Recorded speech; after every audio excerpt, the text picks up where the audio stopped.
welcome back to the Hour Back Report, episode 8. We got a full crew with for you guys tonight. Home of the 8 seed Boston Celtics that are now 12-9, and ooh, that's pretty good. With Jamie and Jack, boys, how we doing tonight? Doing good. Doing good. We got some big wins, so boys are loving it. Yeah, last 5 was like, I don't want to call it a gauntlet, but probably the closest we've gotten to one early in the season, and to go 4-1 in these last 5, 2-1 in the the span between recordings. We did secure the honorary Wednesday, as Jack mentioned in our group chat last night, with the win over the Knicks, and we'll get to that. We'll start with the first game of the 3 games, which is the least fun to talk about, but also, I mean, it wasn't a bad game by any means. It was just very frustrating how it all went down. Celtics at Minnesota, a homecoming game for Josh Minott and Luka Garza. They both got to play, which is something Luka Garza has been seldom allowed to say lately. But yeah, Jack, what are some of your thoughts on game 1 of this little 3 games set for the Celtics? I mean, that one really sucked. I had a bad time with that one because Ant just started hitting shots that I understand he's a superstar and a top 10 player in the league and all that, but it's just like especially that 3 near the end. I'm like, are you fucking kidding me that went in? Like no, that shouldn't happen, but it did. And I mean, obviously, it was a close back and forth game. Celtics had a pretty good lead going into halftime, and then they third quartered Celtics, which has been, it doesn't matter who's the coach. It could be Brad, it could be Ime, it could be Mazzulla. The third quarter Celtics are going to show up and they're going to be trash bags half the time, and you just have to deal with that. And it happened again in that game. I mean, Jaylen played well, and White and Pritchard did not. And that's kind of the story of the losses throughout the year, is if neither Pritchard or White get anything going, you're probably not winning that game. And that was the case in Minnesota. I mean, Nimi getting 18 boards was cool as hell. I assume that's the most a Celtic has had in a minute. I think probably since Sullinger had 20 a couple times. Yeah. Like, I can't think of anyone getting that many anytime recently in the past 3-4 years minimum, potentially longer. So that's cool. I mean, we've talked it to death on the pod. Keita becoming like a legitimately good NBA center has been like the thing that is the reason the Celtics have a winning record. If that did not occur, they are a bad basketball team. So thank you, Nimi, for like once again, legitimately not just being like an adequate center. We've hit good, and that's nice. And yeah, I mean, once again, if Pritchard and White aren't doing anything, especially on the road against a good team, you're probably not going to win, and that was the case in Minnesota. Yeah, to your point about Nimi, I think they mentioned on the broadcast that, or on the Celtics Twitter account, that Neemias Queta is like the first person since Robert Parrish to have like 8 offensive rebounds and like 19 and 15 with 8 offensive boards. That's like pretty ridiculous company to be in. And, Neemias, like you said, Neemias Queta has been something of a massive success story. And for as many flaws or as many faults as Brad has taken for his kind of like play on the margins with building the roster, like he's got some. This has been a very nice feather in his cap kind of season, even though they're only 12-9, and we can get into some of those numbers later. But like Nimi, big diamond in the rough find by Brad Stevens, as has been like Minot, and I mean Jordan Walsh is getting there too, although he went scoreless in this game with 4 fouls, as Jordan Walsh sometimes will do, because sometimes the greatest have a bad game. And but yeah, like you said, Derek White and Pritchard have off nights. Going to be difficult to win. Jamie, what are some of your takeaways from this one? So just frustrating, like Jack said. I mean, that third quarter really did them in. They're outscored by 12, I think. And if you look at the rest of the game, if you play even a little bit better, and that margin is like 5, you probably win that game. So just to go play well for 3 out of the 4 quarters, gonna have that dud is frustrating. They made up for it with how the next 2 went. But like we talked about, Cato I feel like that's the best game he's had as a Celtic.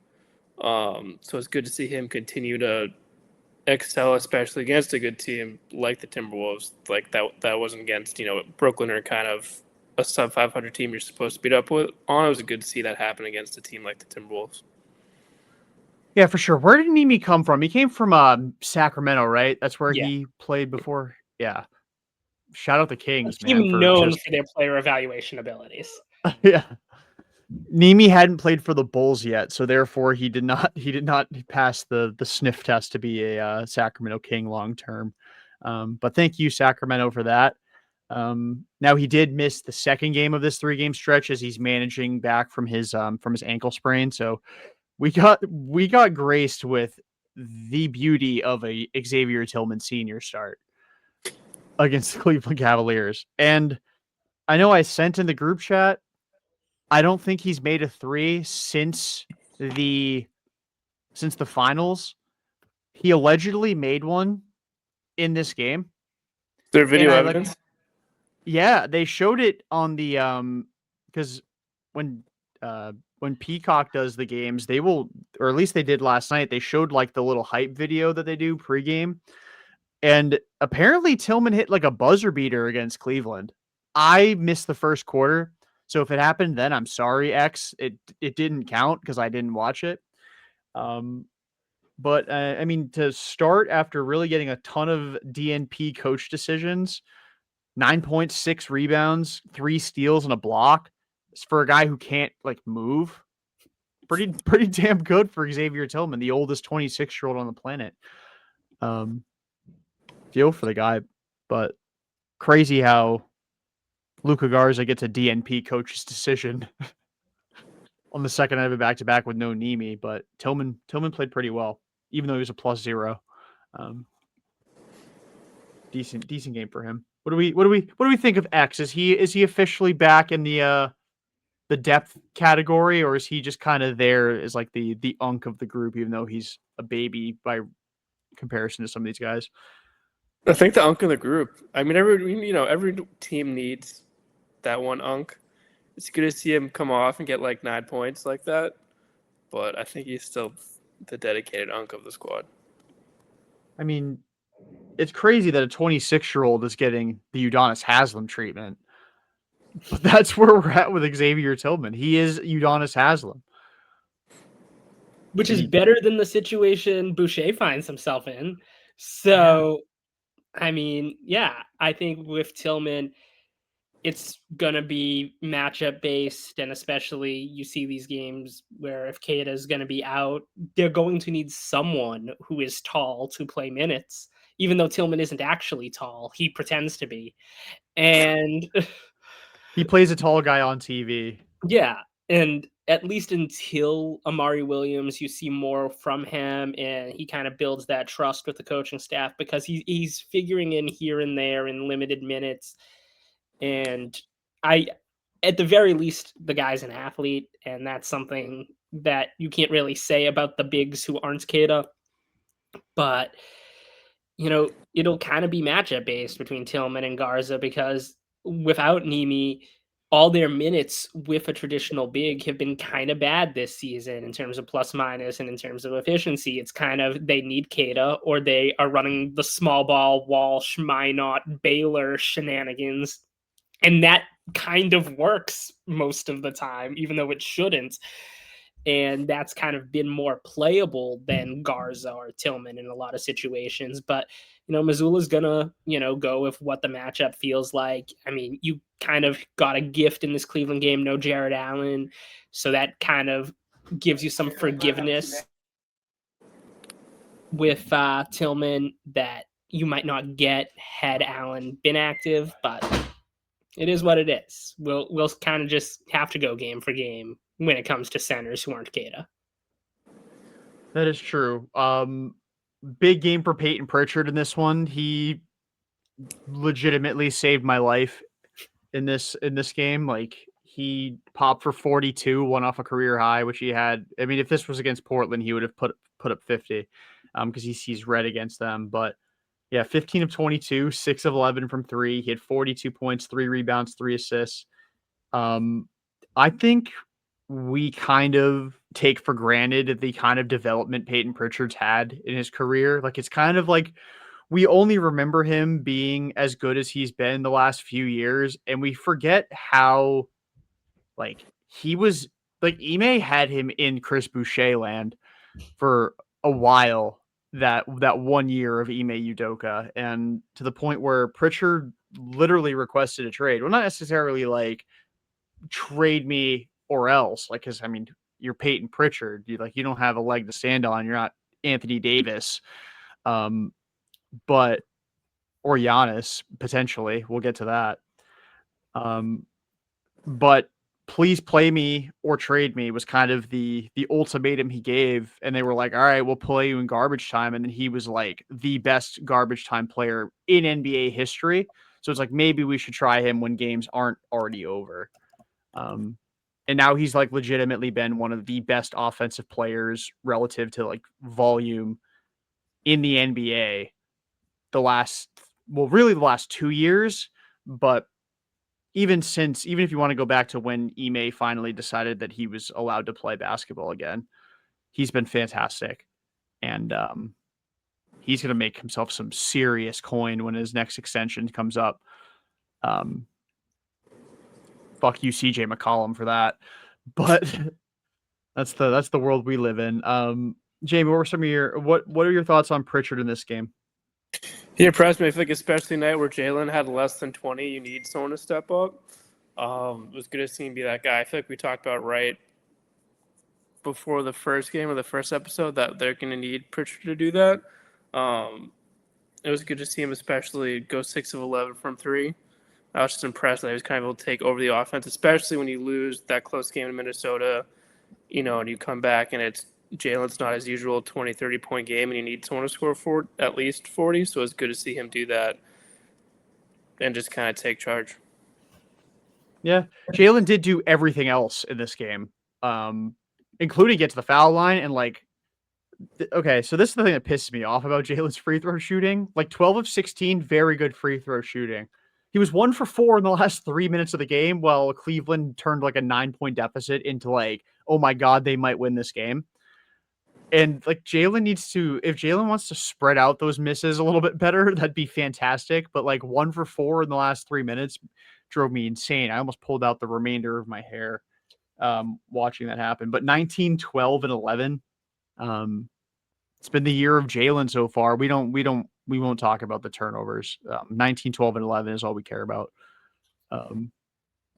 Jack, what have you seen from Jaylen so far this season that is it simply just he's playing freer because he doesn't have Jason Tatum kind of dominating the ball? Like, I'm not to drive a wedge there between the two guys, but like, what are you? Is it that in Boston? Is it that simple, or is it just a matter of maybe a guy under 30 is allowed to continue getting better? It's not just he's in year 9, so he must be at his peak already.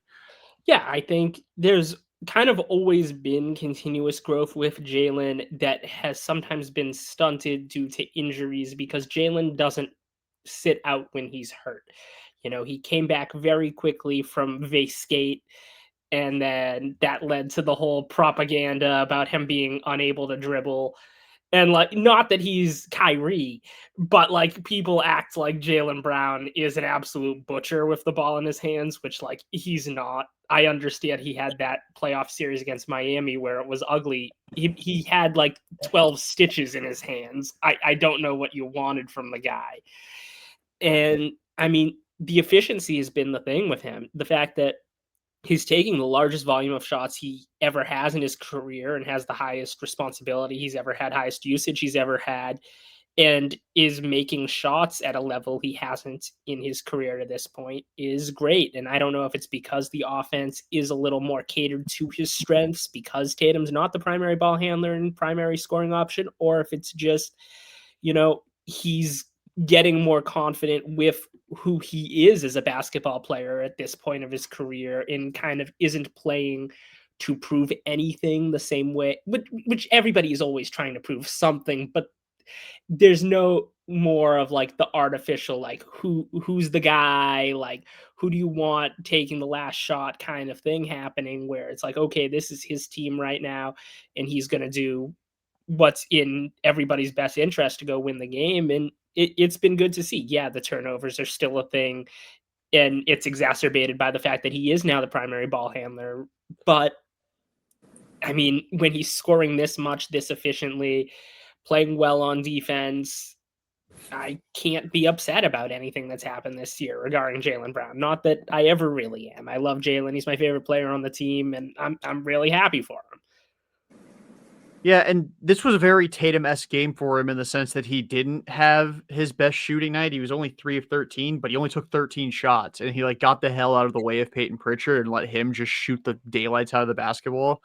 And he did literally everything else. Again, 12 rebounds, 11 assists is obviously, the fact that he got on the glass was really the big thing, because I always talk about how when he's scoring 35, a lot of the times it's like an Andrew Wiggins stat line where it's like 35, 4, and 2.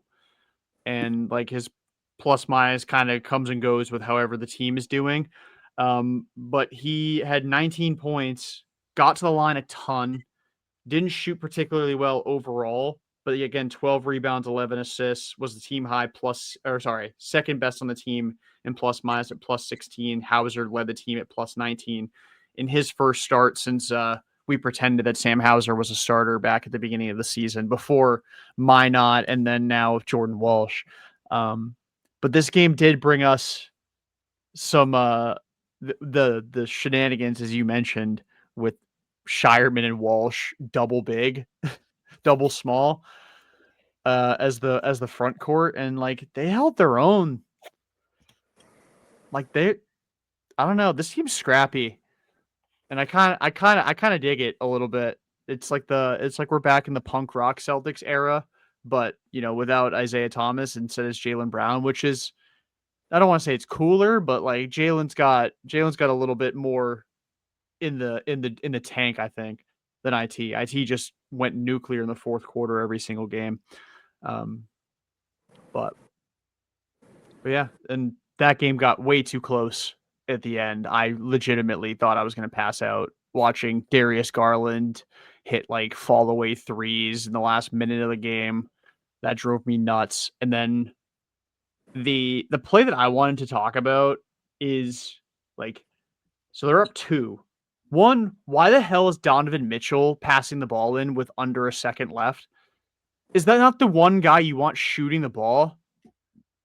If you're the Cavs, I know he didn't like have the craziest game. I mean, he only took 16 shots overall. He only had 18 points. But like, why is anybody but your best player taking that final shot? And then second, same play, Amari Williams put in the game in that spot is like tremendous amount of confidence to put in a rookie. And then the level of discipline he had to have like a good closeout, not leave his feet, didn't foul, was just a strong contest of, I believe it was Garland, if memory serves, on that final shot. And, obviously he missed it and the Celtics end up winning the game. 6 minutes and arguably the defensive play of the game for Amari Williams, who, doesn't stink, which I think is kind of my overall takeaway of him so far. I don't think he's been particularly good, but like he's not bad. And that's kind of grounds for being the second center on this team right now.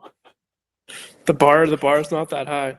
I was No, impressed, it's not. like, especially on that play though. Surprised that he won, like got put in, and also just not making like a dumb play like that. Yeah, because you see vets foul all the time in that spot. Drew Holiday was like the kid, like as great as Drew was and still is as a defender, 100% he's fouling there because he gets ridiculous and he gets super aggressive.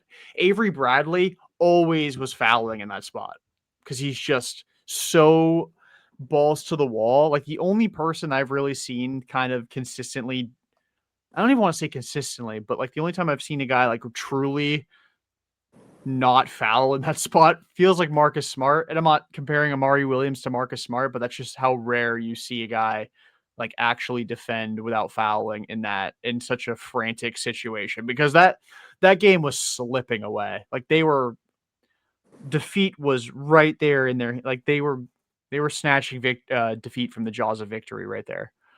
But alas, they win and improved to 11-9 and 5-5 on the road.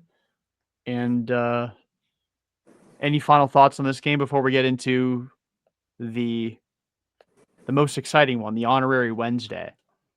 Oh God, it was nice to see Jordan Walsh have not score any against the Timberwolves and have a double-double. Like that's good to see him bounce back like that. Yeah, he's been all over the glass, and that's kind of like, I don't know. I feel like he accidentally scores. Like he just kind of finds himself near the basket sometimes, and he's like really good around the rim. He's still kind of scared of shooting the ball. Like jump shots. Oh, he did hit a fall away, which was hilarious. I cried when I saw it happen. It was so beautiful. But yeah, double for Jordan Walsh. Something about bald Jordans, just so reliable. Yeah, it takes us to last night, Tuesday, against the Knicks, where it was so over. But then I found it within me to let out one more "we're so back." What do you think of the Celtics' resilience and their ability to kind of hold off the Knicks, even though they got outscored by 12 in the fourth quarter, Jack? I mean, it's huge, and I know, the Knicks fans are gonna, put a million asterisks. Anunoby was out as if Tatum isn't out, because that's how Knicks fans operate.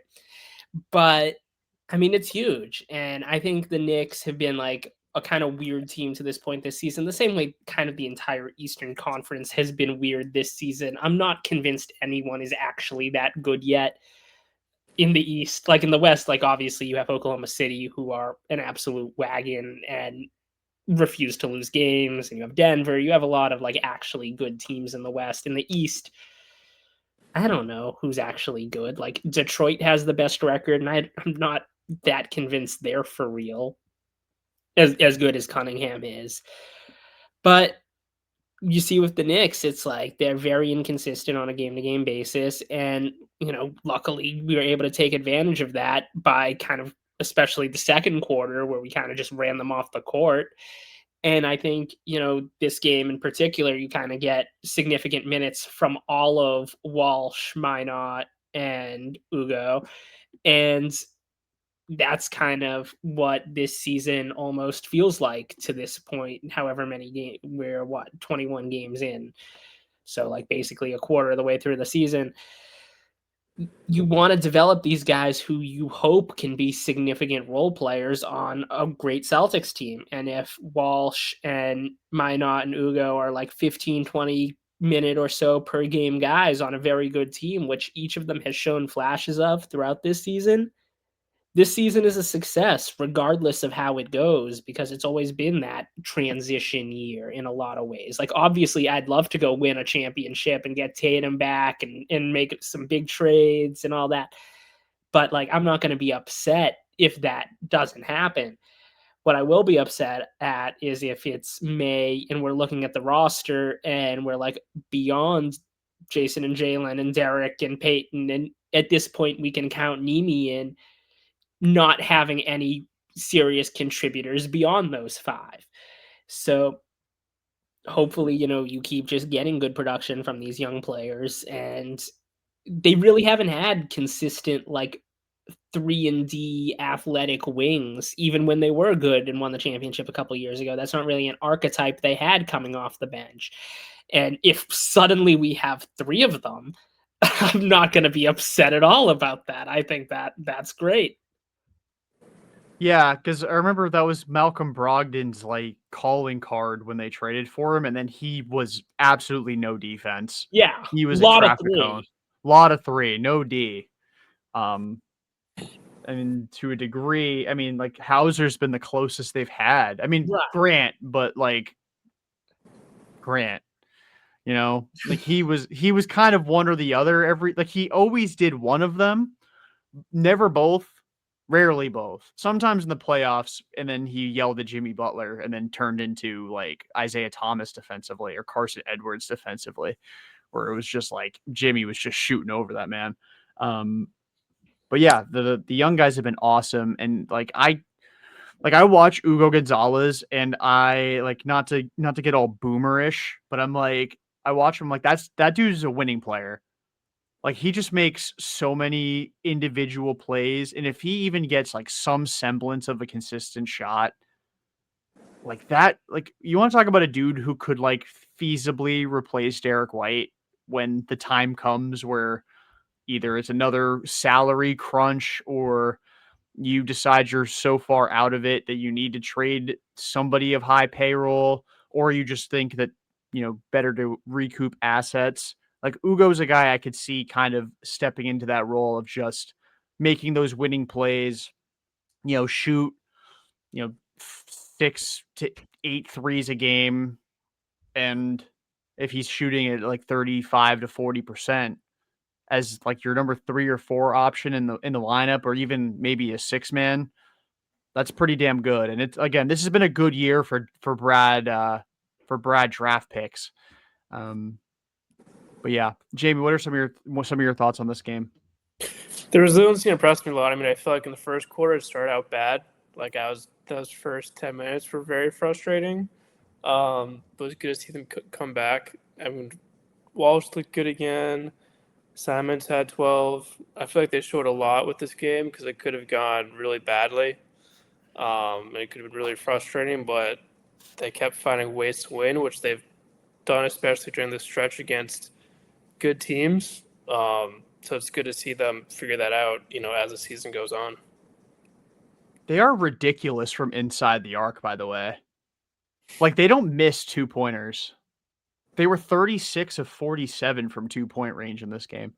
Like that's something that weirdly, I feel like maybe that's just because Porzingis was like a huge deterrent at the end of the year and in the playoffs last season. But like they shot 13 of 40 from 3 in this game, and I mean they almost blew it in the fourth quarter because Mikal Bridges decided that he wanted to be a bat out of hell. But they shot 32% from 3. Last year they lose that game shooting that poorly from 3. And that's with Tatum, I feel like. And 36 of 47 from 2-point range is not too shabby. Like I know that 3 is worth more than 2, but 2 is worth way more than 0.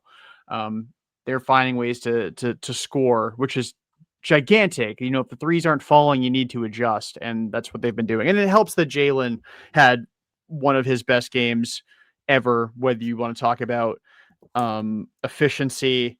He was 8 of 9 from the line, had 42 points, obviously. And then, the stakes of the game in terms of national TV against the Knicks, so against a rival at home, come from behind victory. Like that was one of Jaylen's best games, period. In like regular season wise, obviously, of his NBA career. And yeah, he's just been ridiculous for mid range in general. Derek went 8 of 16 from the floor, which is nice because he's been really hit or miss so far this year.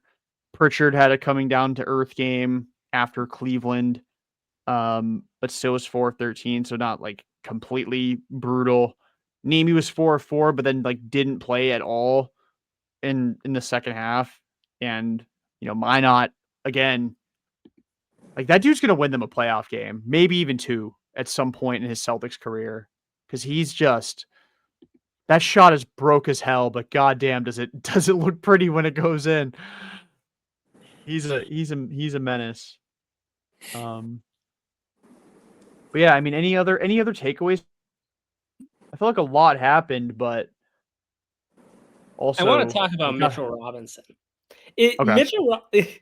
That guy's the weirdest basketball player maybe ever, because he didn't have a particularly good game against us, which I appreciate because I still have some trauma. But like he's such a like in a like the NBA is such a copycat league and everybody's trying to recreate everything. And then you have Mitchell Robinson, who cannot do anything with the ball in his hands, is like historically terrible as a free throw shooter. Like, let me find what's his free throw percentage this year. I know it's like It's bad. it's really bad. Yeah, he's shooting 17% on free throws. Like that shouldn't be humanly possible for an NBA player. His season averages are he's averaging 4 and 8, but like his efficiency on 4 points a game is really high. And with the exception of this Celtics game, his plus minus every night is really good. Like they're a way better team when Mitchell Robinson's on the court, despite like, and I get he's a good defensive player and stuff, but he's just such a unique player that like, as much as I hate the Knicks, I'm glad we have a Mitchell Robinson in the NBA because it's like this guy is weird. He's so bad at so many things, but is still an above average player. And there aren't a lot of those that exist. And so in my own weird way, I'm grateful for Mitchell Robinson. That's like the belated Thanksgiving, is I'm thankful that the NBA has Mitchell Robinson in it. He's such a good rebounder. Yes, Like he's an awesome rebounder. if he was like a guarantee to go 1 for 2 at the line every single time, he'd probably be starting somewhere. Yeah. But I mean, he was a minus 14 in 16 minutes. He had 1 point. You know how bad you are at the line where they treat you like you just won the lottery whenever you hit one. Like what's he? You said he's 7%. So that's 3. I think 3 for 17%, but still really 17%. bad. It's like 3 for 18 at the line, 3 for 17 at the line. He's so bad. Yeah, 3 for 17 at the line.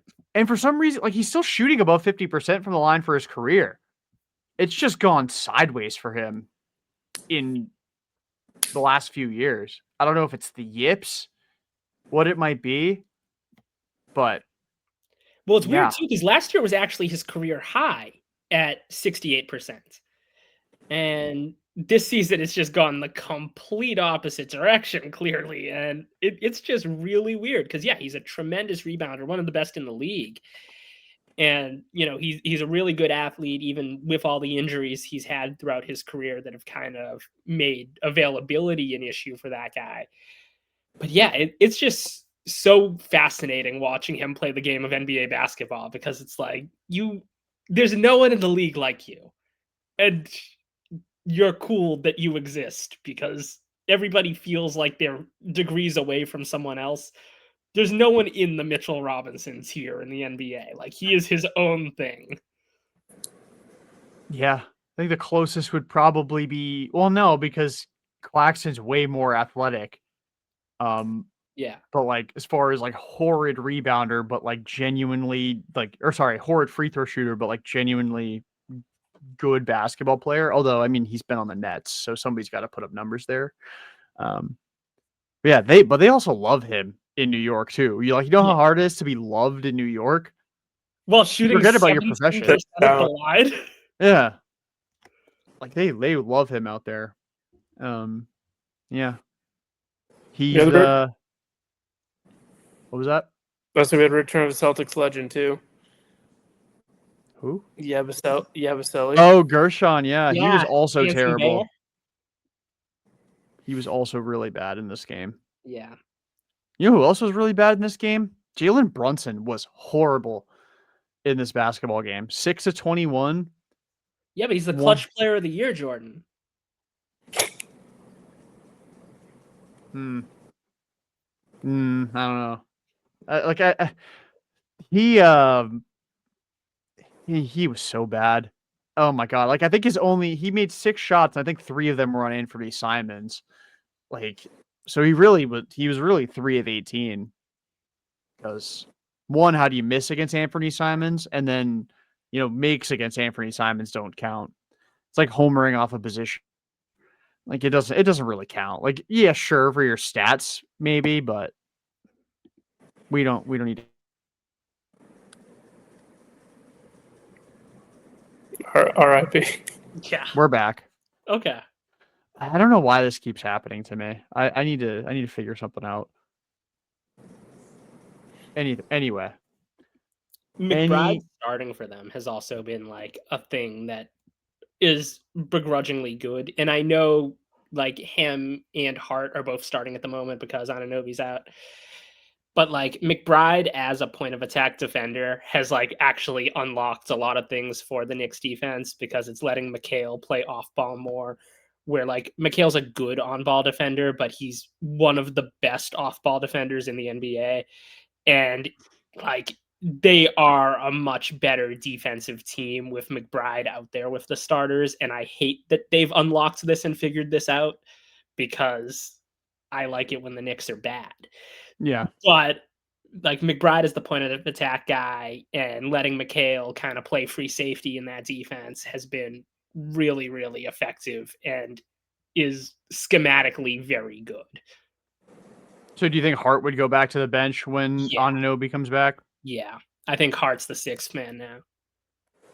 And he's been shooting the lights out too. And I remember, I mean, they still sag off of him. So it's like, if he goes 4 of 7, tip your cap. But I mean, I was getting really pissed off watching him light up the gym in the first quarter last night. That was really frustrating. Yeah. I'm just grateful I don't have to see that stupid see you again ad with the Nova Knicks thing. Yes. Where like they act like everything's all good. Like they didn't just like trade Dante for a cat.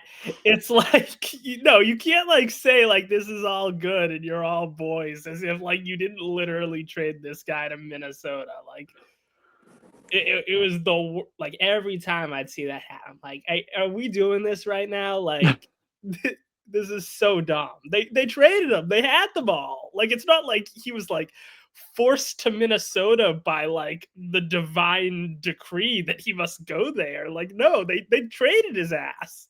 Yeah, he didn't leave in free agency. They willingly got rid of him.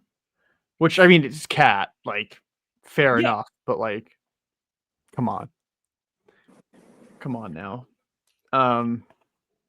But yeah, Celtics win by 6, go improve to 12-9 on the season, and yeah, it's a good time. They're still the 8 seed, but they're only 2.5 back of the 3 seed, and 3.5 back of the 2 seed. So like they're gonna probably fuck around and be the 3 seed by the end of the season.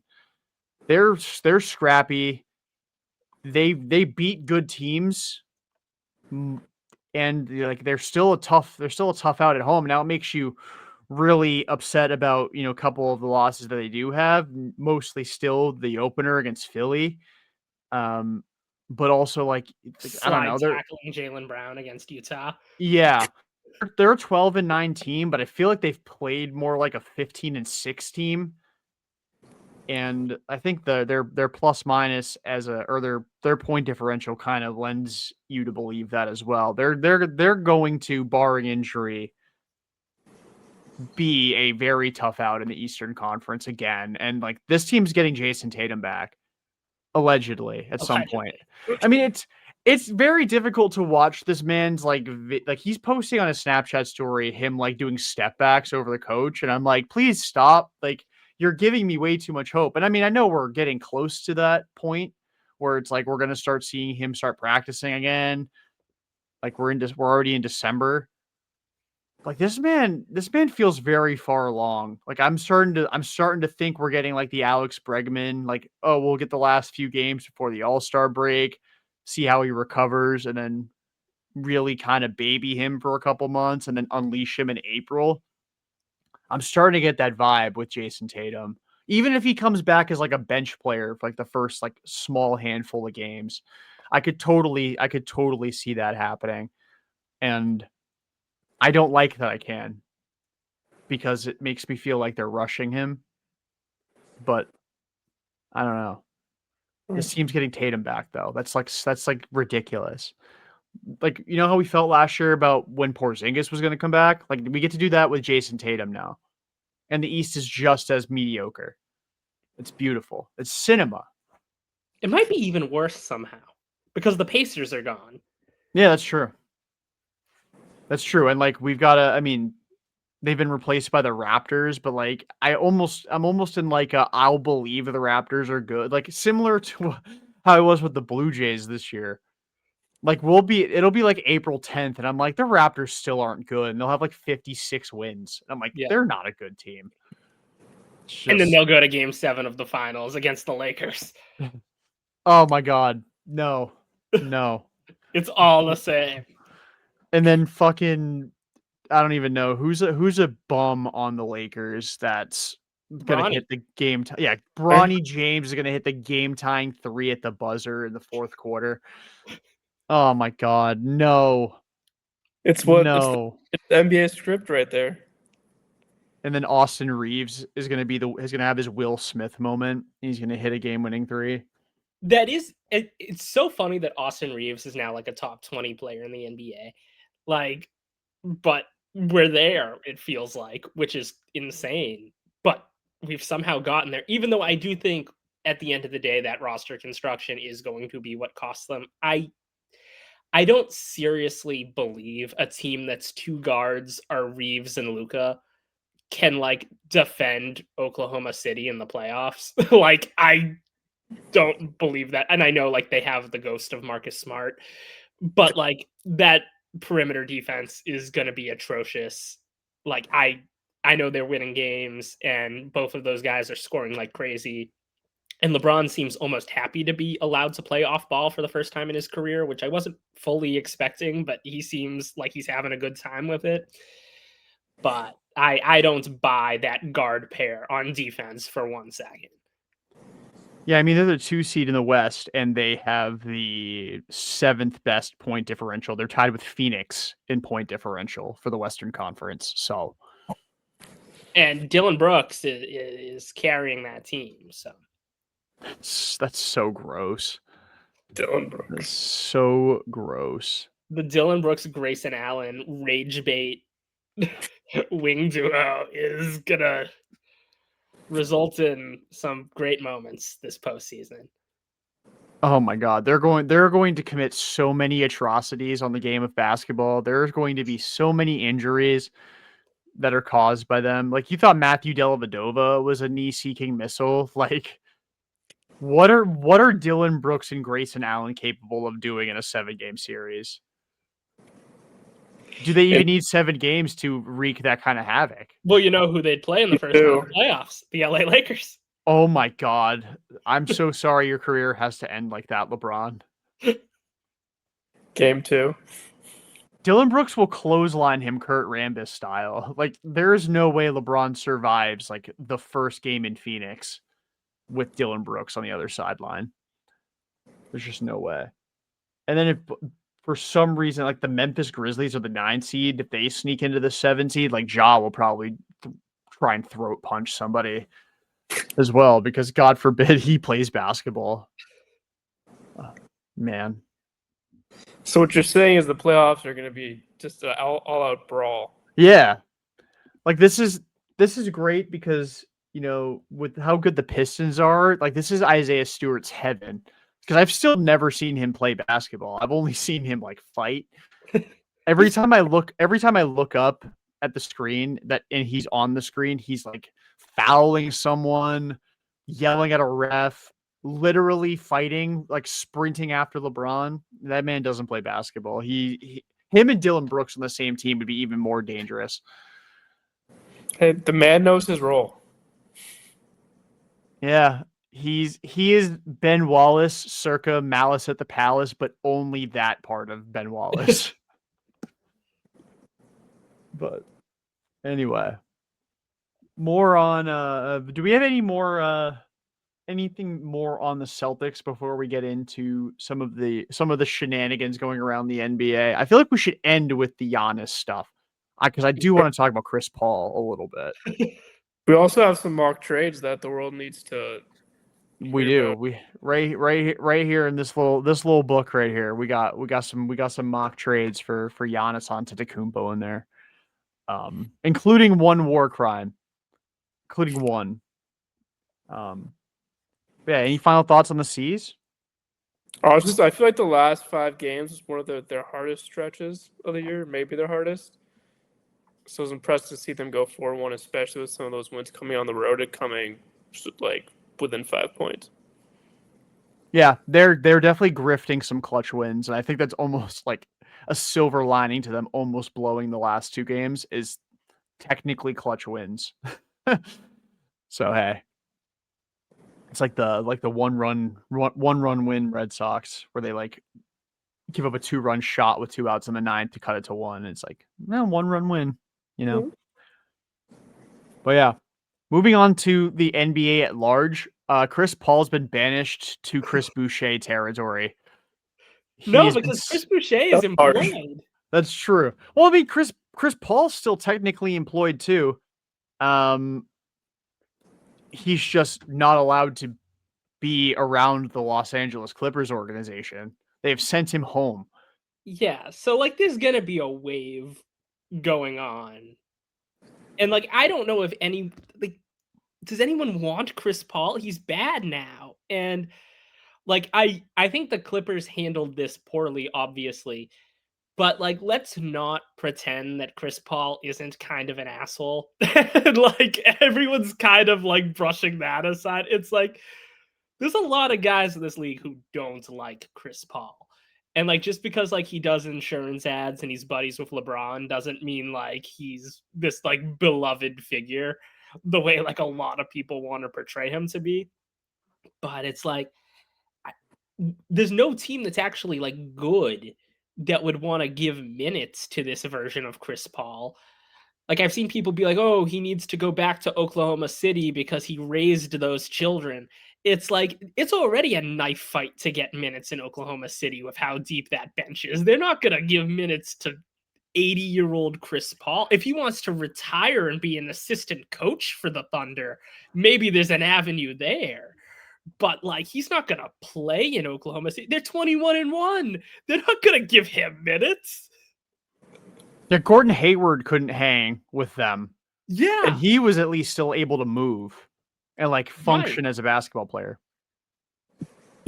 I love that Chris Paul's last basket as a Clipper though was like a big 3 to cut the deficit to 33. Like it just so he went out doing what he loved. Yeah, just garbage time triples. That's all you can ask for. Yeah. I do like trying to theorize where Chris Paul could feasibly end his career. So, I mean, I wouldn't want to go out that sad where I'm like literally told to leave. Like, you want to like go play somewhere dysfunctional, even more dysfunctional than the Clippers? Why don't you go back to where it all began? Go to the New Orleans Pelicans and finish your career there playing with Jordan Poole. At least somebody there will be more hated than you.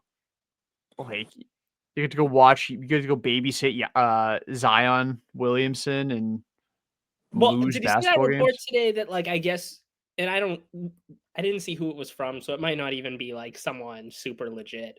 But I saw some headline today that like the Pelicans are ready to trade Zion for the first actual offer they get. So like I don't know if that is a thing, but I did see that on the internet today, and it's like I wouldn't be surprised because he doesn't play basketball. He's being reevaluated in like 3 more weeks because he's played like 2 NBA seasons in 6 seasons. Like he doesn't play basketball. It's crazy how can't miss he was too, and like even like he's been so good when he does play too. So like there's the one saving grace for him is that it's not a talent issue.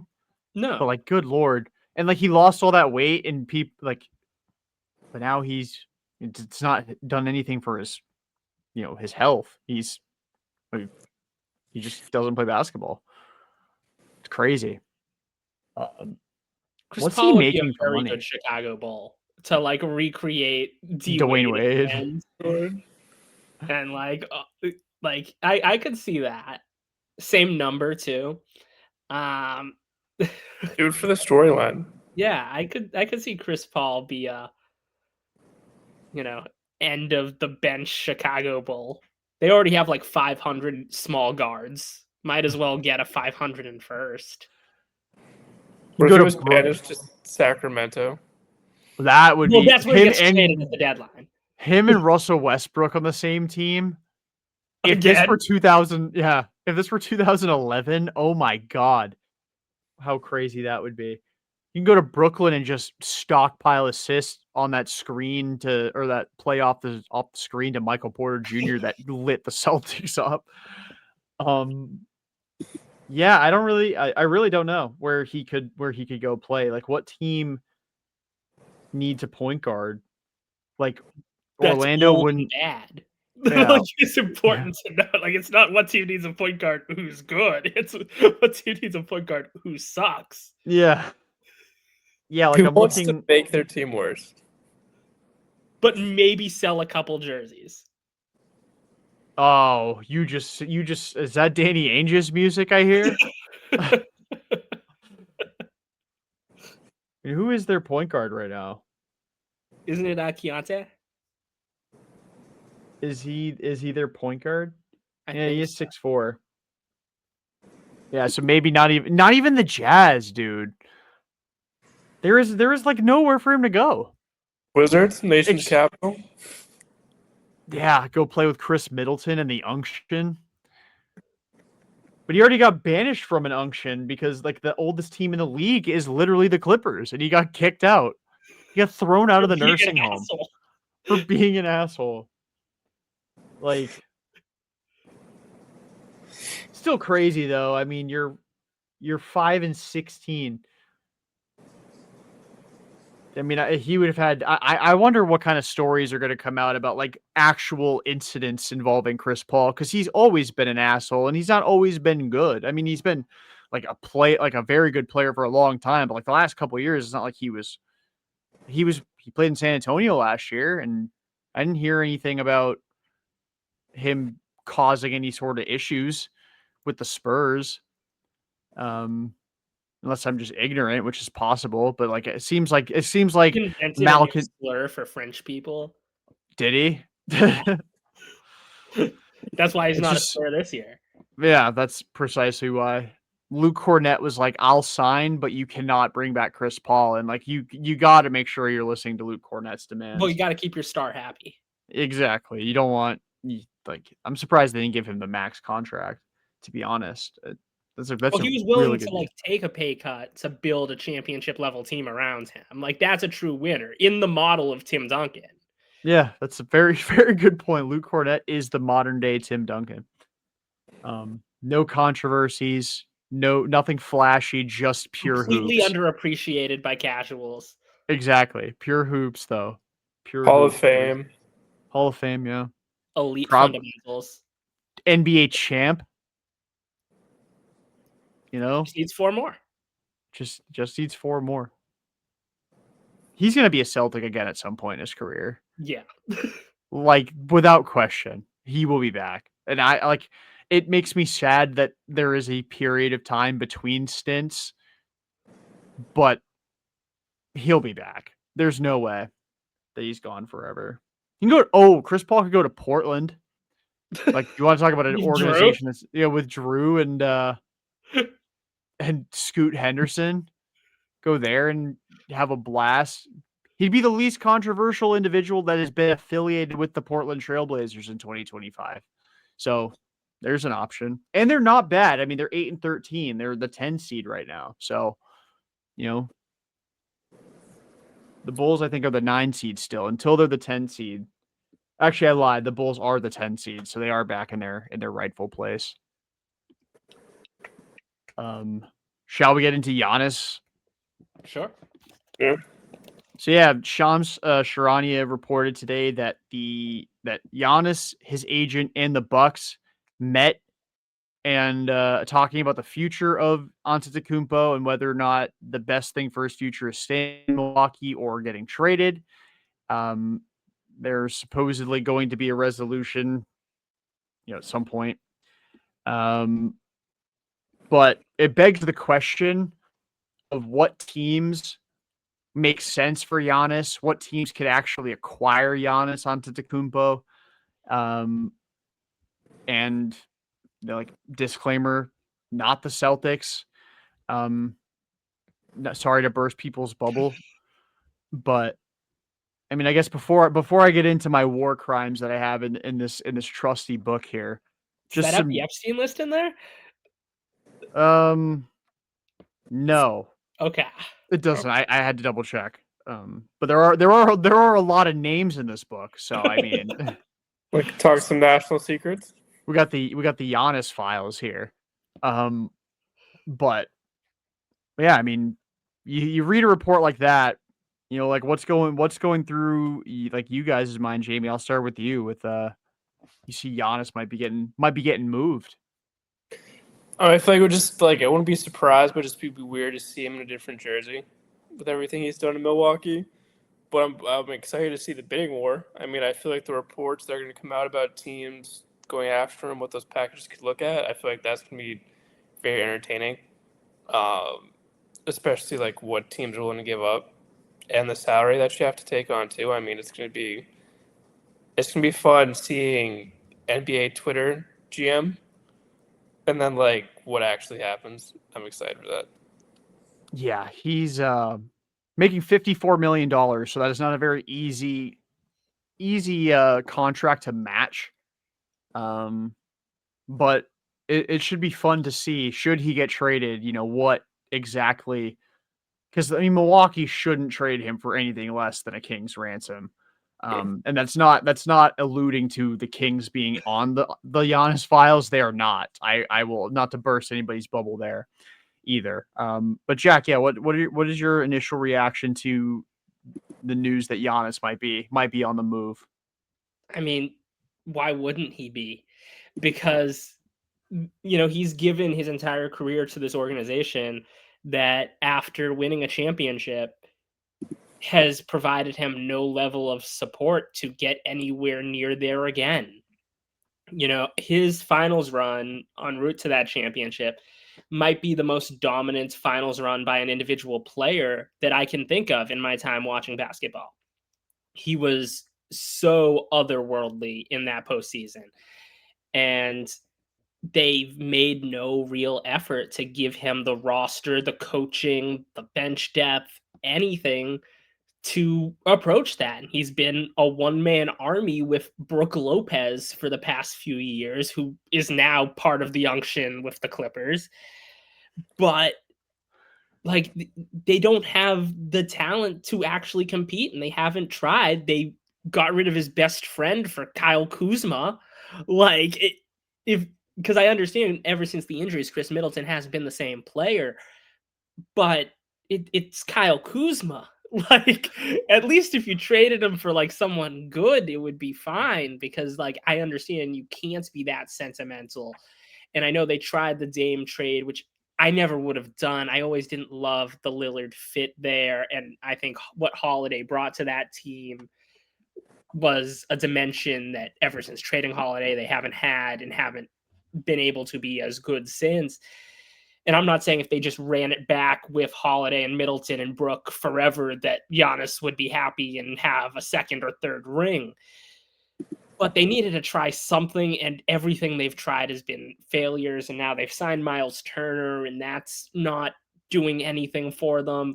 It's just been failure after failure. And he's totally entitled to be like, I don't want to spend the rest of my life in an organization that has shown no ability in the past 5 years, or not 5 at this point, but like 3 or 4 years to get me even into a conference finals. He hasn't gotten that. So it totally makes sense. And I know everyone's saying he wants to be a Knick. I don't know how much of that is New York media wants him to be a Knick. And so if they just say it enough times, or if there is legitimate intel there, but I haven't seen like any like actual source say this who isn't like a Knicks writer. And like, yeah, if they could pull something off, I mean, they probably would become the best team in the Eastern Conference, depending on how much they have to give up. But I don't know. I don't know if they're going to want to trade him in the Eastern Conference. I think there's going to be a lot of things in play here with Milwaukee, but I think Giannis is totally entitled to want to explore something else because this marriage is coming to an end, and it doesn't have to end on terrible terms if everybody can get something they want out of it. I think they got very emotional when it came time to react to getting bagged by the Heat in the first round a few years back, the 8 seed Heat. That's why Drew got traded, I think, because he did not have a very good series. Jimmy Butler lit him up for like 40 a game. Like, fair enough. Like, it bottomed out, and it was pretty clear they needed to make some sort of change. But to say, wow, our defense failed us in the playoffs, let's go get Damian Lillard, was certainly and a get rid choice. of the best point of attack defender in the NBA at that point in time. Right. And it just, yeah, that was a choice. And it kind of started the beginning of the end. And I do think Shams reported that Giannis, at least his past offseason, like that was the one team he wanted to get traded to was the Knicks. I do think Shams said that. Unless I got AI videoed, I got Sora'd. You never know. You never know anymore what's real. We might not even be real.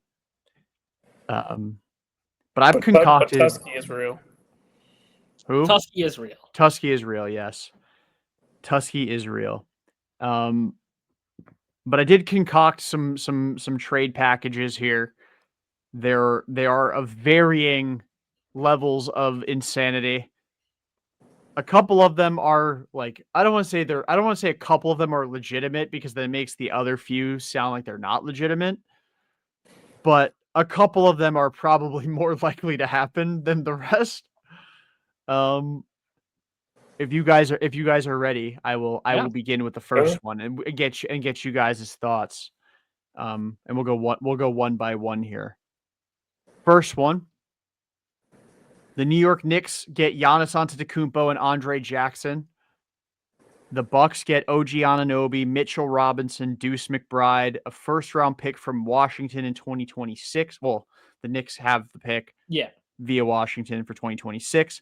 A first in 2028. That's the Knicks pick, and the first in 2030. So OG, Deuce, Mitchell Robinson, Jack's favorite player, and 3 first-round picks for Giannis Antetokounmpo and Andre Jackson. Jackson's just in there for salary filler. Apparently, the Bucks can only trade, according to Spot Track, like 4 guys on the roster right now.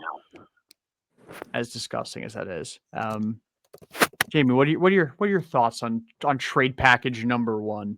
I love the insanity. I love like the craziness level we're getting to that. I feel like you're gonna have to. It's gonna be a crazy package to get him. I feel like that's probably a little crazy, but like I love the chaos. Like let's get wild with these packages. What do you think, Jack?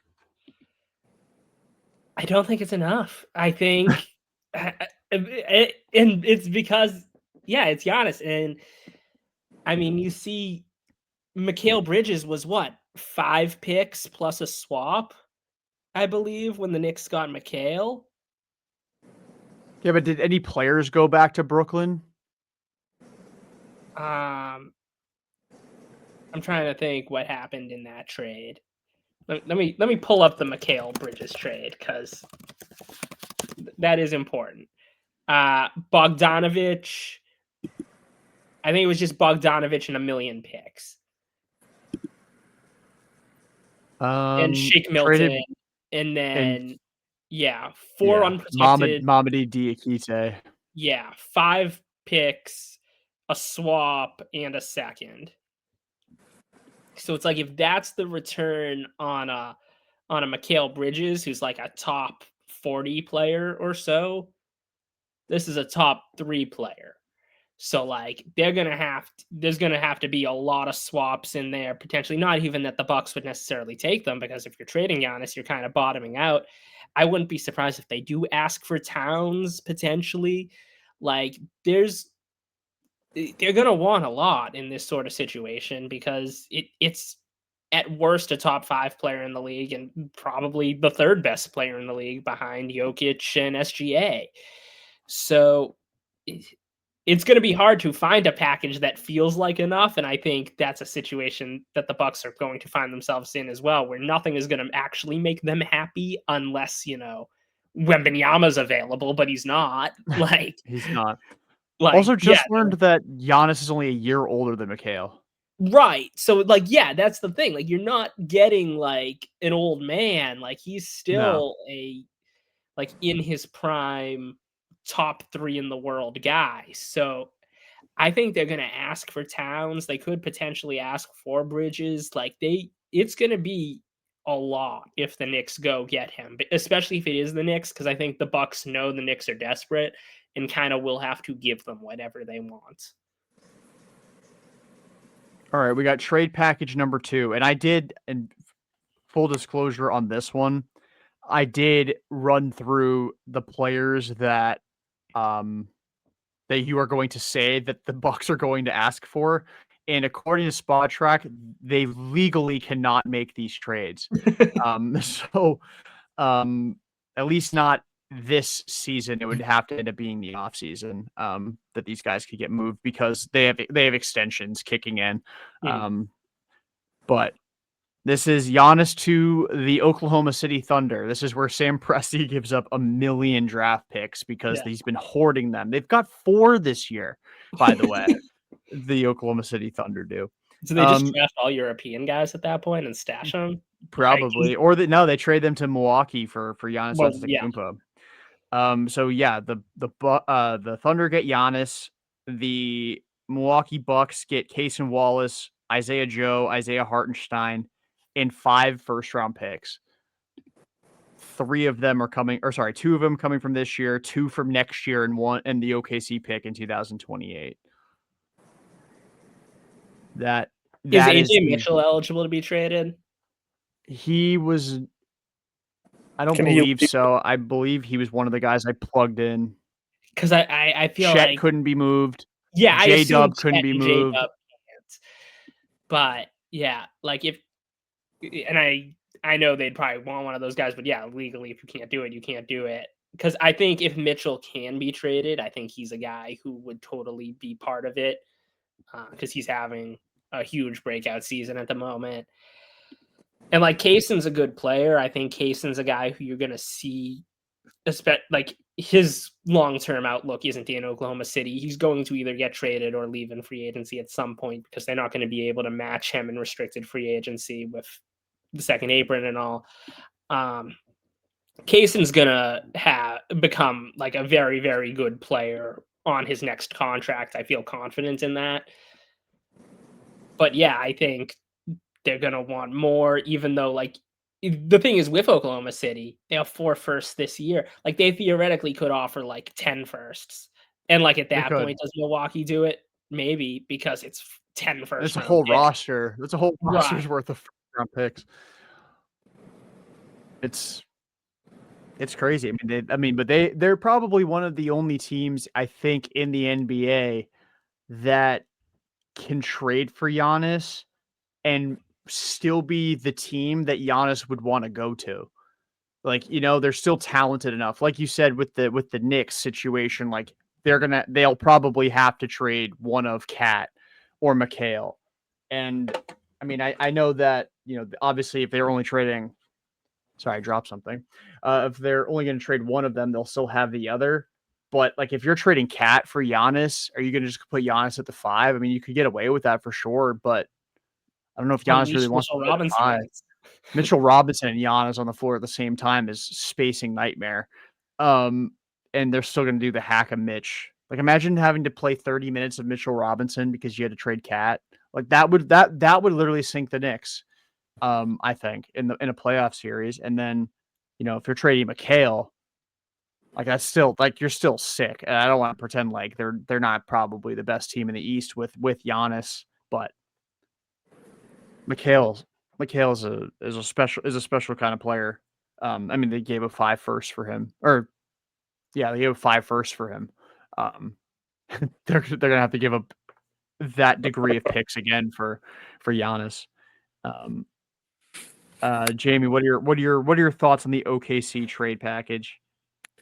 I feel like they would probably still want more. I feel like if you put Mitchell in there, probably. But I feel like OKC is the one of the few teams that could do it just because of the picks they can offer, and you can get a little creative with some of those young guys that you probably won't be able to extend because of the apron. So I feel like OKC could be a little more creative with getting that deal done. I do wonder too, because there's a difference if Giannis is cool with just wasting the season away in Milwaukee, then that changes some of the players that you're able to acquire if you're the Bucks. But if Giannis is like, I want out, and like it becomes a public, like he's requested a trade, then you're kind of at the mercy of who can legally be allowed to be traded. And some situations are like you can't sign a guy and then trade him before a certain day in the season. So like it's not like Giannis is gonna get traded tomorrow. We're probably talking deadline time if at the soonest, because that was when like DeMarcus Cousins got dealt at the All-Star break, and AD to the Lakers was the summer, but like he'd requested trade the very beginning of the summer. But yeah, trade package number 3. The Atlanta Hawks get Giannis and Andre Jackson. And the Bucks in return get Jalen Johnson, Onyeka Okongwu, Vit Krejci, and 4 first-round picks. That's interesting. Yet I don't think they hang up the phone at the very least. I think there's a conversation here because Jalen Johnson is a very good young player, and it would allow Atlanta to kind of do a lot of what they're already currently doing, especially while Trae Young has been out. You're seeing kind of this more defensive-minded version of the Hawks that might even be technically a little better than with Trae Young, even though they would need Trae Young to win a playoff series. Like they need that scoring ability that they don't have with him out. But this current lineup they're running with Dyson Daniels and Nickeil Alexander-Walker as the 2 guards, with Jalen Johnson and Risa Shea, and Porzingis has been so hyper athletic on defense and has been kind of a nightmare for teams running into them. And Giannis is still an elite defensive player, and like it would suck having to lose Johnson, but if you're getting one of the best players in the league, you do it. I don't know if Giannis would have interest in that market and in that team, and him plus Trae Young kind of feels like him plus Damian again, but younger. Better But it's supporting closer cast. to Portland. It's closer to like Portland Damian Lillard than Yes, totally. No, I think it's interesting. I think Porzingis and Giannis together is interesting. I think at that point, you're probably locking yourself into a Porzingis extension if you're Atlanta, especially if you're dealing Okongwu. But yeah, and then I think the 3-level defense gets really interesting. If you have Dyson at the point of attack, Giannis basically playing free safety, and Kristaps at the rim, that's intimidating, and it allows you to hide Trae Young in ways that a lot of rosters can't hide Trae Young. So yeah, I think this is an interesting fit if he has any interest in that city and that market.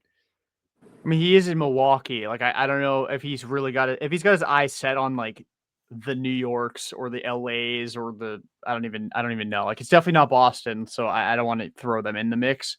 Maybe he wants to go play for the Bulls. Who knows? I did try like hell not to spoil. I did try like hell to find a way to make it work where he could go to a Golden State as like a Golden State's last ditch effort to give Steph one more ring.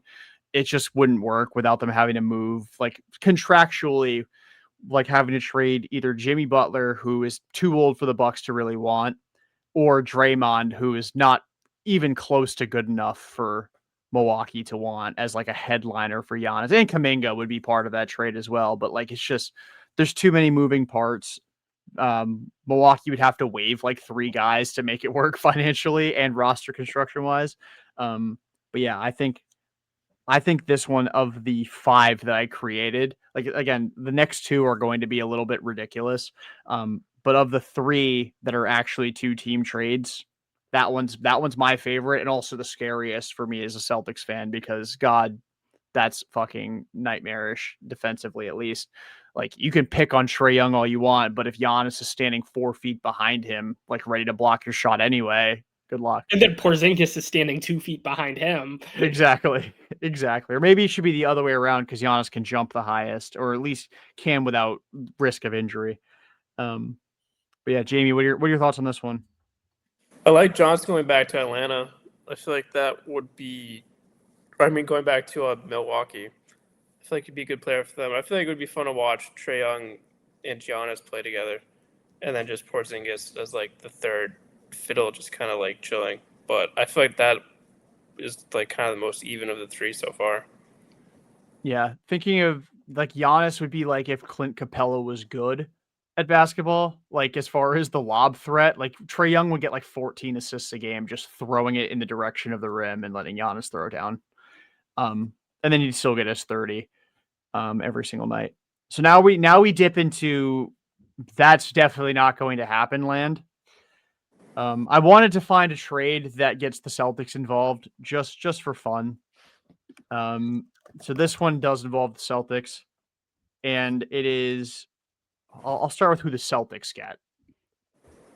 The Celtics get Nick Claxton, second round pick in 2026 via Atlanta, and a second round pick in 2029 via Brooklyn. The Milwaukee Bucks get Anthony Simons, Michael Porter Jr., a 2026 first from Brooklyn, 2028 first via the New York Knicks, and a 2030 first round pick via the Brooklyn Nets. And the Nets get Giannis. That actually works financially, which I thought was interesting. I think it's because the Nets have so much financial space. And MPJ is making like 34 mil. But that's the first one. And then the next one's the war crime. But that one I wanted to get the Celtics involved just for sake of keeping it a Celtics podcast here. I support that one for the Celtics. Like, yeah, Celtics are the team getting the best end of the deal here. But yeah, can we sub out Luke Garza instead? Could we do Garza? Garza instead of Simons. Yeah. I don't think that would work contractually. I'm sure Garza could probably sneak in there going to Brooklyn, and I'm sure the Nets would love that. They're getting Giannis. They'll take fucking Boucher and Xavier Tillman. They're getting Giannis. We don't need to spend too much time on that. I want to talk about my 4-team trade here that I got. This is what happens when Jack gets commuter railed. I end up trying to cook up a 4-team trade. So here we go. The Atlanta Hawks again get Giannis and GG Jackson and 2 first-round picks via the Memphis Grizzlies. The Memphis Grizzlies get Jaylen Johnson, a 2027 first-round pick from Utah via the Los Angeles Lakers. I don't know how that would work. The Jazz possess this pick. It is the Lakers pick, but the Jazz have it. And 3 seconds. The Milwaukee Bucks get Lauri Markkanen, Onyeka Okongwu, and 3 first-round picks via the Atlanta Hawks. And the Utah Jazz get Ja Morant, Andre Jackson Jr., and a second-round pick via Milwaukee. So we get Ja the fuck out of Memphis. Utah gets in there because why not get another disgruntled point guard? That's what Danny Ainge loves to do. And then basically the same kind of concept of Jaylen Johnson being in the deal. And then Lauri Markkanen goes to Milwaukee, where he gets to go to another organization that will allow him to score 26 and get 12 rebounds and not win, and nobody will care. There's my war crime 4-team trade. I like the chaos from the war crime. Yes. Am I violating the Geneva Convention is the question. I think you're pretty close. Yeah. Am I going to prison for this? Is this putting me behind bars? I still think the Atlanta one's the best one. Just the straight Atlanta trade for Giannis. I'm currently figuring out how I'm crunching the numbers in war crime land at the moment and I think I'm close. So This is It's about, are they trying to salary dump Kuzma in this deal is the thing. Is he the David Price to Giannis's Mookie? Are they just trying to get rid of that Kuzma contract in the process? what team out there would be willing to take Kyle Kuzma? No one, but if it means you're getting Giannis, everyone. True. Yeah. Good point. But what team has the salary, that has the contracts to take on both of them? Because that's $76 million. San Antonio can, and that's my war crime at the moment. You can do a big three of Giannis, Luke Cornett, and Victor.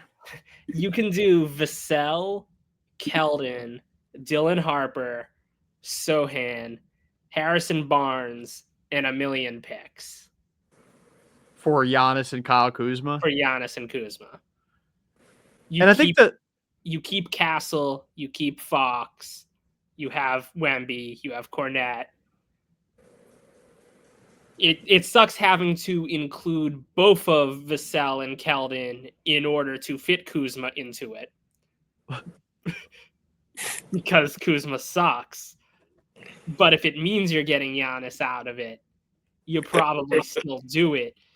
And if Giannis is no longer in the deal, and you can now either maybe not include them, or at the very least, like, not include Harrison Barnes and have Harrison Barnes as a useful role player for you, you probably still do it.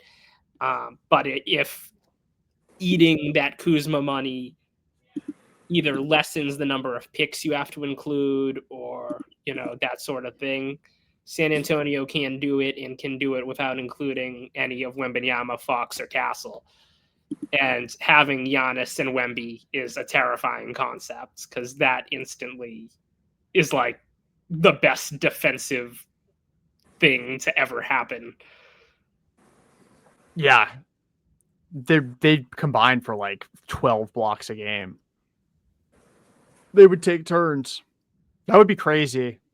I thought about the Spurs as well for Giannis, and I'm really trying to think if because he's going to have all the power, and I think Milwaukee in a lot of ways wants to do right by him, but to a degree, like to a point. If he's like, I will only, because I don't know what the contract language is as far as like no trade. If he's like, I will only accept a trade to the Knicks, then they either have to keep a disgruntled Giannis or trade him to the Knicks. Yeah. And like that's my fear, is that he ends up with the Knicks, because they deserve to always lose. And Giannis would make it more satisfying when they lose, but I don't know how much more losing they'd be doing if they had Giannis, Brunson, and then one of Cat and McHale. It's tough though. Like that's the one thing about the NBA that's really outrageous, is how you have to match salaries in so many cases. So only so many teams can actually make this work. Yeah. Yeah. I do think San Antonio does just make a ton of sense, both from a money perspective, it puts them in the Western Conference, so the Bucks can sleep a little easier, and like him plus Wembanyama would be good for the league. Like I think that's something that the NBA would be quite happy about, because obviously New York is something they would also like, but the league might not be thrilled about Atlanta the same way they'd be thrilled about San Antonio or New York, because like, even though San Antonio is not, a top 5 market, they've had so much recent winning in the Duncan Popovich era. And now to have Wembanyama as like a global superstar with Giannis, who's, another international superstar, I think that's something that would be good for everyone. And even like the more I think about it, also, there's potentially even an argument for Castle going in the trade instead of Harper, just for spacing reasons, that like having Harper as an off-ball guard, especially because Giannis isn't a particularly great shooter and Fox isn't a particularly great shooter, that Harper being a little better than Castle in that respect. Maybe Castle's the one who goes, and it lessens the package as a whole. Maybe you can hold on to Vassell, because I know dealing Vassell would suck if you're San Antonio. Like Keldon, you're fine dealing. He's a good player, but like you can do it. Same with Sohan. But like if including Castle means you don't have to put Vassell in the deal, and like it's a Castle, Keldon, Sohan, Harrison Barnes type thing, plus a million picks, like you do it and you kind of just live with it. You don't think Milwaukee would want De'Aaron Fox? I don't know. Like he's still pretty young. Is the thing you have with Fox is like even though he's been in the league for a while, he's only 27. They could, and if they do, I mean that's a bigger contract. It makes the salary matching a little easier in that respect, and I think you ultimately still do it if you're San Antonio. I just think you wanna, if you're going for a win now thing with Giannis, like Giannis, Wembanyama, Fox as a big three is quite like obviously Oklahoma City is the team to beat until proven otherwise, and Denver's a serious contender in the West, but like that three could seriously do damage, especially like if you keep Harper, you keep Vassell, like a starting five of Fox, Harper, Vassell, Giannis, Wemby, like that's one of the best starting lineups in the league. Yeah, It's winning a lot of games for sure. It's just crazy how the Bucks have seemed to bungle that because on top of the world in the COVID year, maybe that was it. Maybe they just needed nobody in the stands for most of the season to get their way to a title and face Chris Paul. But we do a Chris Paul, and then Paul he for signs Giannis with the swap? Spurs after the deal. what? He comes home to the Spurs after the trade because they need to fill some roster spots at the back of the bench. Ooh, especially if the Spurs have to trade De'Aaron for him. Yeah. They bring back Chris Paul. Oh my god, that'd be disgusting. That's a war crime. But anyway, to wrap this up on the Celtics, next recording obviously next Wednesday, as is always the case. Do they play? Celtics have 3 games. They do not. Their last game before we record again is actually this Sunday. Oh, so okay. we could in theory record earlier in the week if they win on Sunday, and we can treat that as an honorary Wednesday and record on Monday just to keep the memes there. But 3 games they've got coming up: at Washington on Thursday, So win.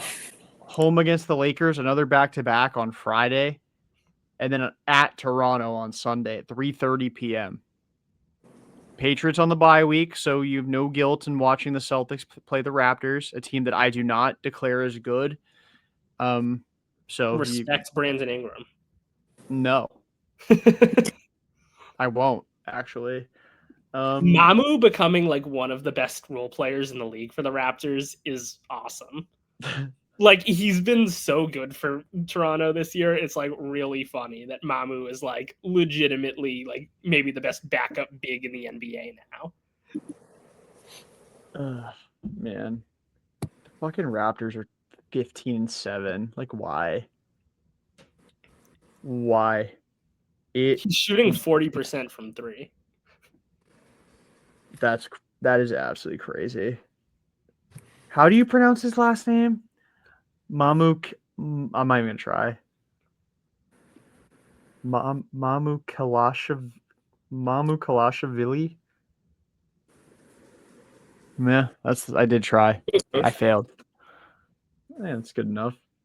But anyway, him and Pirtle as your 2 bigs must get so confusing when you're a road announcer trying to pronounce names.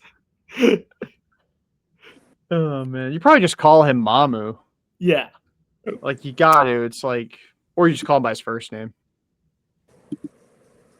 But yeah, so those are the 3 games Celtics have between recordings. Celtics at 12-9 right now. Jamie, what's their record when we record again? I think 14-10. I think they beat the Wizards, lose the Laker game, and then beat your favorite team in Toronto.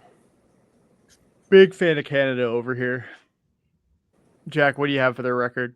I'm gonna go with the same record. I think they're gonna go 2-1 in this stretch, so 14-10.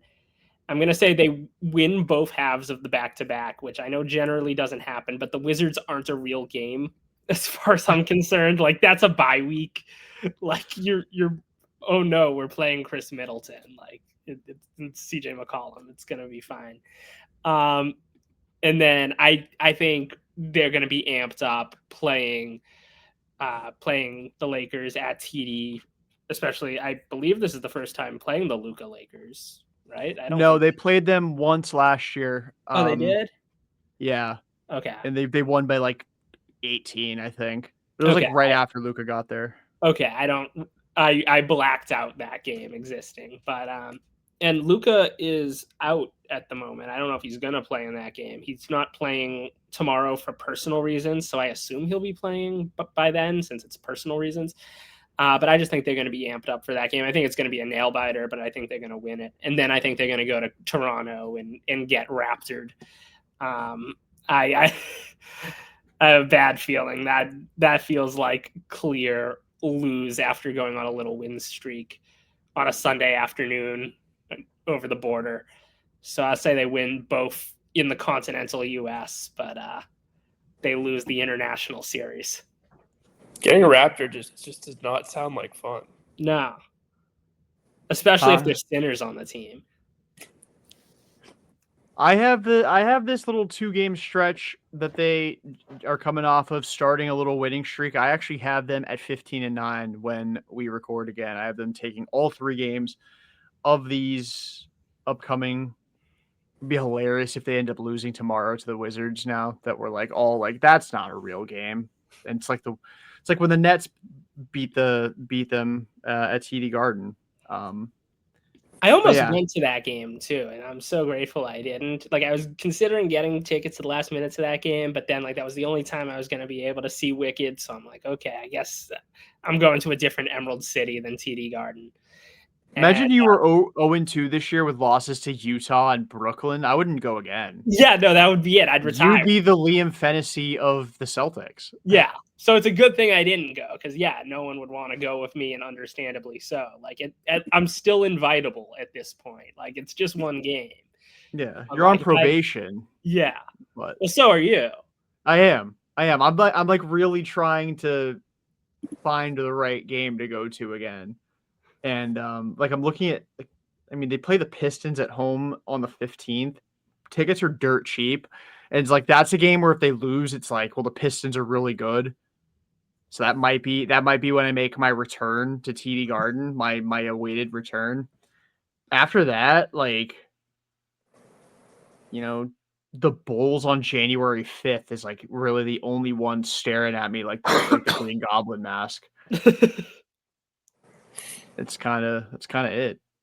But if the Bulls are the 11 seed, then I'm not going to go because the Bulls will win and reclaim the 10 seed. Back to their rightful spot. Back to the rightful spot in the 10 seed. They are going to be the 10 seed. Like, there's never been something more like obvious than the Bulls being the 10 seed. It's just going to happen. No matter what they do. Can always count on that. But yeah, any final thoughts? I mean, I feel like Jordan. Give me more Jordan Walsh. He's impressed me a lot the last week. It's good to see him kind of emerging as a piece that they can rely on. Yeah, my final thought is, the top 7 3-point shooters on the Celtics this year are all Brad Stevens acquisitions, whether it be draft / undrafted free agent Sam Hauser, or this past offseason with Simons, Minot, and Luka Garza, just because he's there.